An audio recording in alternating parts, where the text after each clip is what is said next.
नमस्कार, आप देख रहे हैं राष्ट्रीय प्रस्तावना और मैं हूं आपके साथ ज्योतिका। आइए रुक करते हैं फटाफट खबरों की ओर।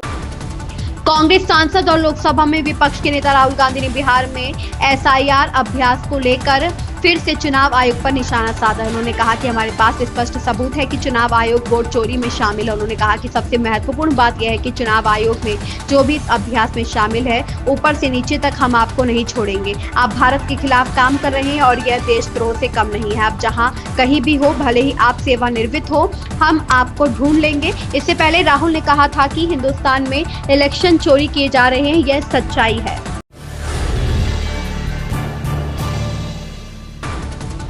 प्रधानमंत्री नरेंद्र मोदी ने शुक्रवार को देश भर के नागरिकों से इस वर्ष के स्वतंत्रता दिवस संबोधन के लिए अपने विचार और सुझाव साझा करने का आह्वान किया।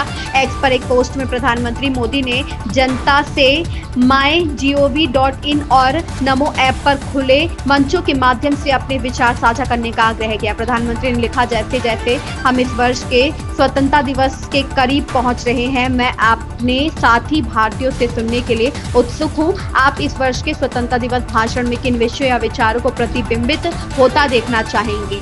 mygov और नमो ऐप पर खुले मंचों पर अपने विचार साझा करें।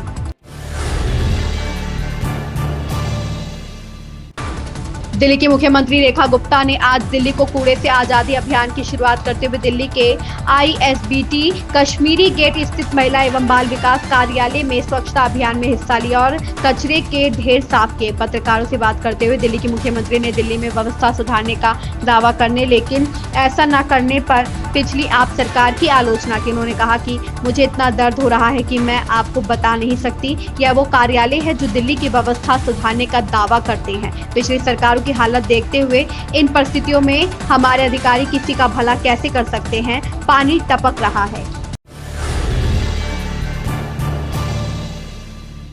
राष्ट्रपति द्रौपदी मुर्मू शुक्रवार को धनबाद में आईआईटी के 45वें दीक्षांत समारोह में शामिल होंगी। बृहस्पतिवार को मुर्मू ने अखिल भारतीय आयुर्विज्ञान संस्थान देवघर के प्रथम दीक्षांत समारोह में शिरकत की थी। अधिकारियों ने बताया कि धनबाद स्थित आईआईटी के दीक्षांत समारोह के दौरान मुर्मू कंप्यूटर विज्ञान एवं इंजीनियरिंग में बीटेक स्नातक में शीर्ष रैंकिंग पाने वाले प्रियांशु शर्मा को राष्ट्रपति स्वर्ण पदक प्रदान करेंगे।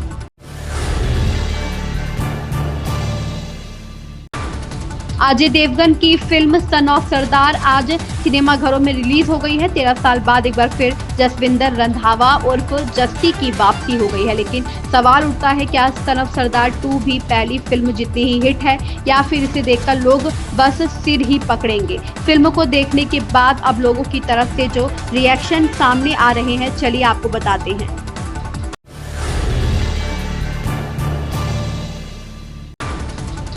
कांग्रेस ने शुक्रवार को आरोप लगाया कि नरेंद्र मोदी सरकार ने भारतीय अर्थव्यवस्था को पूरी तरह तबाह कर दिया है, लेकिन वह अर्थव्यवस्था की स्थिति को लेकर काल्पनिक दुनिया में जी रही है। पार्टी महासचिव जयराम रमेश ने यह आरोप उस वक्त लगाया जब एक दिन पहले कांग्रेस के पूर्व अध्यक्ष राहुल गांधी ने दावा किया था कि अर्थव्यवस्था बर्बाद हो चुकी है।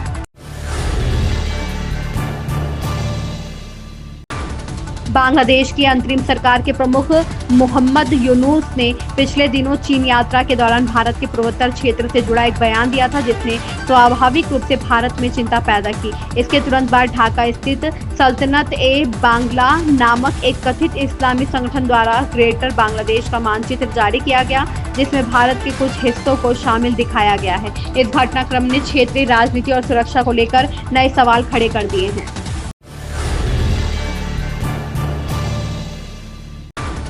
बिहार राज्य में चुनाव का बिगुल बस बजने ही वाला है। राज्य की सभी पार्टियां पूरी तरह से एक्टिव है। खास तौर पर लंबे समय से सुर्खियों से दूर रहने के बाद बिहार के मुख्यमंत्री नीतीश लगातार पिछले कुछ दिनों से बड़े ऐलान कर रहे हैं। नीतीश कुमार राज्य स्तर पर कार्य कर रहे हैं, कुछ कर्मचारी की सैलरी बढ़ाने का लगातार कर रहे हैं। पिछले हाल ही में उन्होंने आशा ममता कर्मचारियों की सैलरी बढ़ाई थी। अब सरकारी स्कूलों में कार्यरत रसोइयों, रात्रि प्रहरियों और शारीरिक शिक्षा एवं स्वास्थ्य अनुदेशकों की सैलरी को दोगुना कर दिया। यह सब ऐलान ठीक चुनाव से पहले किए जा रहे हैं।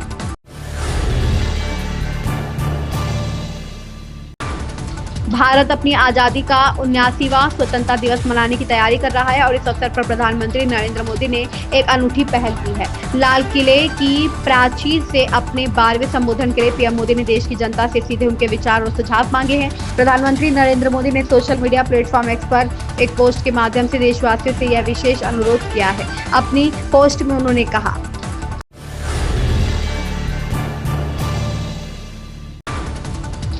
कृषि यंत्रीकरण प्रदेश में कृषि उत्पादन के लिए बहुत ही महत्वपूर्ण कृषकोन्मुखी कार्यक्रम है। इससे किसानों को अपने फसलों की उत्पादकता बढ़ाने, समय की बचत और लागत कम करने में मदद मिलती है। कृषि यंत्रीकरण किसानों के लिए योगी सरकार द्वारा संचालित लाभकारी योजना है। कृषि विभाग ने किसानों से अपील की है कि अनुदान के लिए कई सावधानियों को ध्यान में रखते हुए अनुमन्य लाभ अवश्य प्राप्त कर फसलों में कम लागत पर समय को बचाकर अधिक से अधिक उत्पादन प्राप्त कर सकते हैं।